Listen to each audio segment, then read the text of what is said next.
โอ้โหหงแดงลิวฟูลโซฟอร์มแจมเปิดบ้านเอาชนะทางฝั่งเจ้าสัวน้อยฟูลแลมด้วยสกอร์2ประตูต่อ0ในศึกพรีเมียร์ลีกประจำนัดที่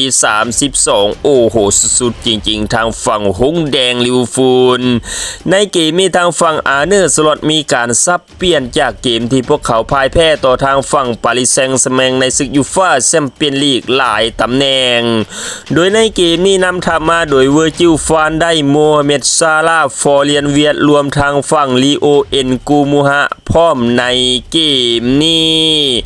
โดยเริ่มเกมมาก็เป็นทางฝั่งหงแดงลิวฟูลที่พยายามครองบอลและบุกบี้ขยี้ทางฝั่งทีมที่มาเยือนอย่างเจ้าสัวน้อยฟูลแลมพอนาที36ทางฝั่งเจ้าถิ่นอย่างหงแดงลิวฟูลก็ได้เฮจากทางฝั่งฟอเรียนเวียดแอซิดในทางฝั่งลีโอเอ็นกูมูฮาที่กระซากลากเลื่อยหลังจากนั้นก็ปั้นเสียบตาข่ายเข้าไปทำให้ทางฝั่งหงแดงลิวฟูลออกนำทางฝั่งเจ้าสัวน้อยฟูลแลมด้วยสกอร์1ประตูต่อ0ในนาที36โอ้โหสุดๆจริงๆทางฝั่งเจ้าหนูเอ็นกูมูฮะในเกมนี้ถัดมาอีก4นาทีทางฝั่งหงแดงลิวฟูลก็ได้เฮอีกข้างลูกนี้ก็มาจากทางฝั่ง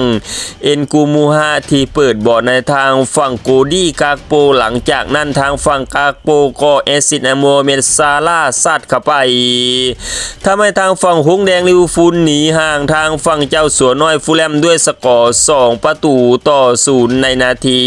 40โอ้โหสุดๆจริงๆทางฝั่งหงแดงลิวฟูลหลังจากนั้นทั้ง2ทีมก็ทำประตูเพิ่มมาได้ในครึ่งแรกทำให้จบลงด้วยทางฝั่งหงแดงลิวฟูลออกนำทางฝั่งเจ้าสัวน้อยฟูลแลมด้วยสกอร์2ประตูต่อ0มาต่อในครึ่งหลังทางฝั่งหงแดงลิวฟูลก็พยายามครองเกมและปิดเกมไปในตู้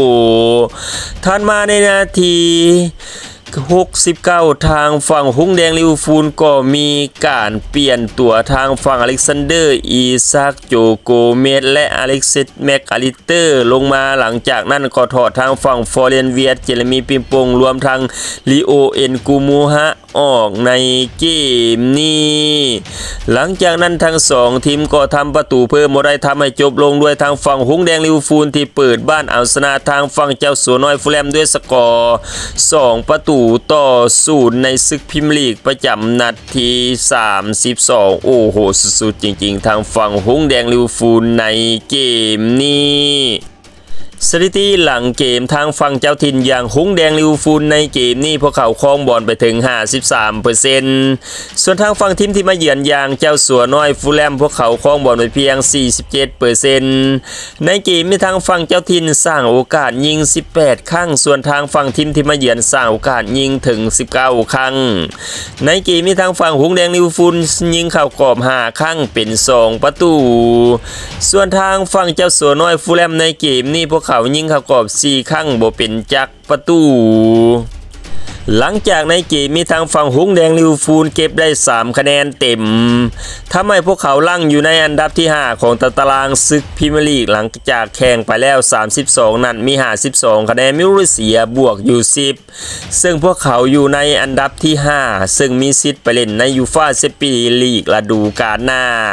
ซึ่งในเวลานี้ทางพรีเมียร์ลีกได้สิทธิ์5โควต้าในการไปเล่น UCL ในฤดูกาลหน้าซึ่งทางฝั่งเจ้าสัวน้อยฟูลแลมในเวลานี้ลั่งอยู่ในอันดับที่11ของตารางศึกพรีเมียร์ลีกแข่งไปแล้ว32นัดมี44คะแนนมิรูเซียบวกอยู่3